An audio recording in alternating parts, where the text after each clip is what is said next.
Hi, welcome to Bathtub. You know who I am. You know who you are. And you know who Dodo. Dodo's up there. Dodo knows who she is, too. We all know who we are. And this is the latest episode of the Bathtub. We're going to do several of these very quickly because, as usual, well, not as usual, but particularly the last few months, I haven't had a lot of. I sort of took a slow, not a half sabbatical from review essays stuff, and just been working on my fiction and reading just totally selfishly, which is what this whole show's about. I got to button my shirt off. My wife thinks I'm being too risque. You don't want to see me risque. I promise you. You just don't want to see it. You don't want that to happen. So you can call Grandma and the kids in. My button's all up there. We're going to be talking about not a family-friendly writer, but he's a good writer, and he's a writer we've been reading through his work, and we're going to say goodbye to him today. We're going to play our music. Sometimes we play a kind of a theme song for saying goodbye to writers that we like. But Cormac McCarthy, the great old Cormac McCarthy, one of our bathing buddies. His books are big bathing buddies of ours, and he passed away He died. I've been criticized for saying passed away. He died at 89, so he had a good run, had a pretty good career, published two fairly significant novels, literally his last year of his life. So he had a pretty good, he had a writerly life, a good writerly life, which doesn't come out very often to many writers. And coincidentally, we didn't do this because we were expecting him to die, but we've been reading through all of Cormac McCarthy's work so that when his new novels, Stella Maris and the Passenger, possibly those are the titles, they just came out in hardcover this year. I'm getting rid of hardcovers. I don't have room in the house, so we're waiting for the paperbacks. So by the time we get to the paperbacks, will come out in September, I think, October. I think we'll have read through all of Cormac McCarthy's work sequentially. And we've reread almost all of it. But we have a couple of slim screenplays / theater pieces he wrote, which I haven't read before. So I've read everything else of his except for those two slim volumes. And we're rereading through everything. Okay, so many of you probably know No Country for Old Men. I read this when it came out. You know how we do our research here, don't you? We look at it. We look it up while we're there, while we're on the air, while we're taping. This came out in 2005, and I remember buying this when my son and I used to make annual trips to California.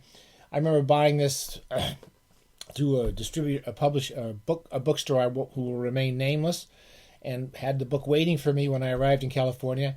And I remember just sitting down and reading it in like 2 days. It's one of those books, those kind of really just fun reads that you just can't put down. You think about really good Ross Thomas thriller, or I always think Simenon's that way, but other people don't. Ross Thomas is a good example of it, and just a writer who you just can't put down. They just get you from the first page. And this is easily one of his best reads. If you haven't read or haven't liked McCarthy in the past, or I don't know somebody who might like it, it's genuine thriller with a kind of cerebral, dark undercurrent, which we'll talk about in a minute, to it. But basically, it's just a good read. So it's about this kind of character named Llewellyn Moss. Again, I know that because I just saw it on the back cover of the book. And so I reread this last week or two, and I enjoyed it. I loved all the things I loved about it the first time I read it, and I was a little annoyed by the same things that annoyed me the first time I read it. So it's a kind of one of those kind of competent men. McCarthy writes about really well in the Border trilogy, those young guys, Grady and Cole, I forget their names now, John Grady and somebody else. These young guys who really know how to break horses, they can make fences, they know how to capture wolves, and they just know the physicality of doing really good work. And Llewellyn Moss is this guy he's an ex-Vietnam, he's a Vietnam vet who seems to have that incredible competence to him. And he's out hunting. I think he's out hunting at the beginning of the book, and he finds basically a caravan of drug dealers and all killed each other over some big pile of drugs. And he goes in there and he finds all this kind of horrors waiting for him. It's a real typical McCarthy scene of just horror, like you see in repeatedly throughout Blood Meridian. And And it starts from there. He picks up some money. He takes all the money. He decides he's going to make a run for it and take all this money with him. And it's about him trying to get away from the drug dealers. So there's the drug dealers, and then there's a recovery agent or free agent named Chigger. I can't remember his real name, his whole name, but he's the bad guy, the super bad guy who can do everything really well, just like Llewellyn Moss can. You know those super bad serial killer bad guys?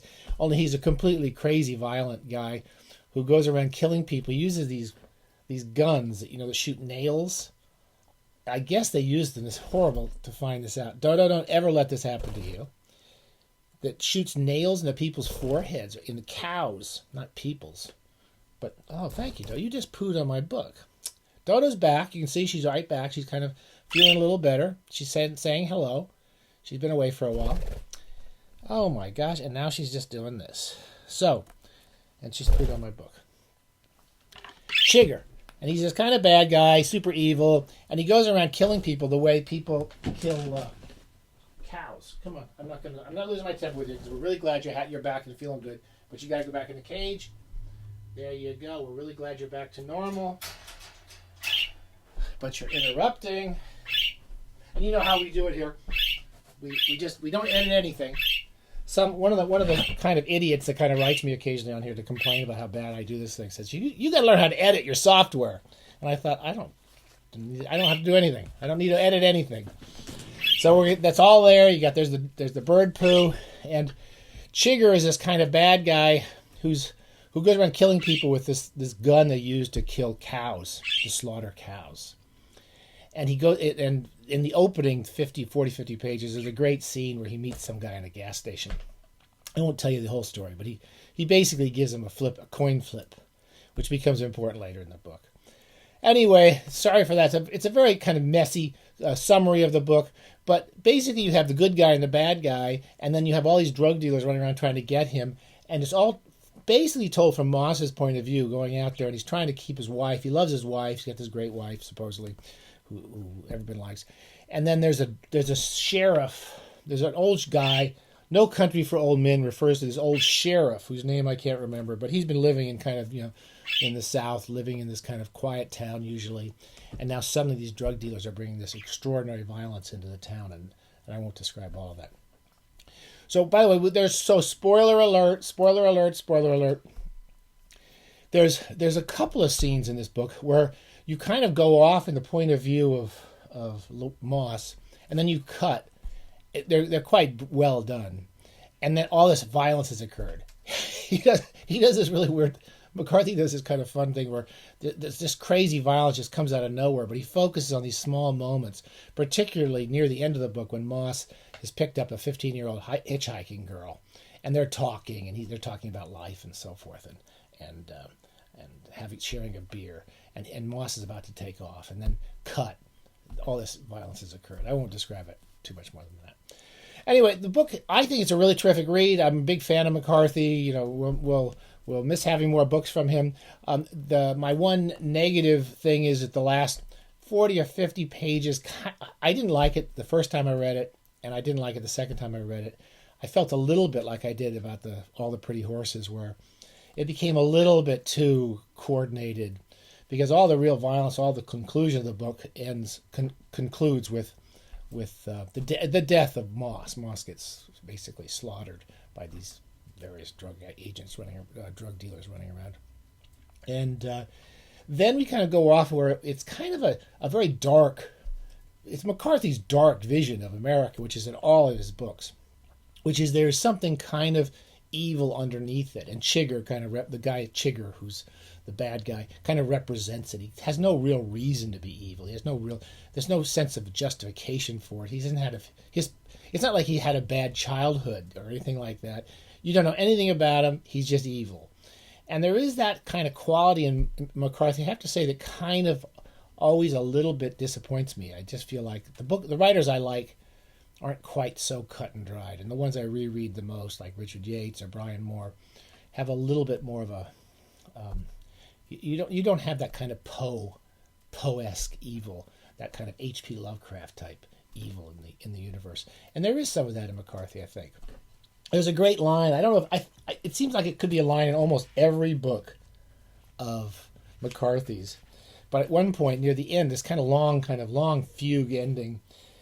What is the father? I think the father says to him, oh, what's the line? You could be. Oh yeah, this is the line. You never know what worse luck your bad luck has saved you from. That's the most cheerful you get in McCarthy, because these horrible things happen to everybody in these books, and they all get slaughtered and destroyed by this world to some extent. And the kind of the only the light at the end of the silver lining in this cloudy world is that horrible thing happens to you, but it might have saved you from something even worse. It does really sound like Lovecraft, or sounds like Thomas Ligotti, or these kind of horror writers that's kind of at the end of this book. Anyway, technically sharp as hell, always knows what he's doing, really a smart writer. Almost every sentence is beautiful. I have a little trouble with the ending of the book, as I do with many McCarthy books.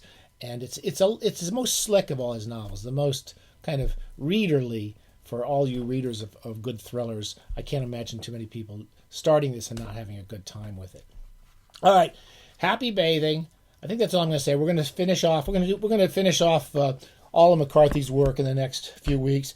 Well, you were a great writer, McCarthy. We'll miss you, and we won't play any of the songs because we don't want to get sued. But we do have your special place for all your books on our bathroom bookshelves. No Country for Old Men, one of the good ones. Take care.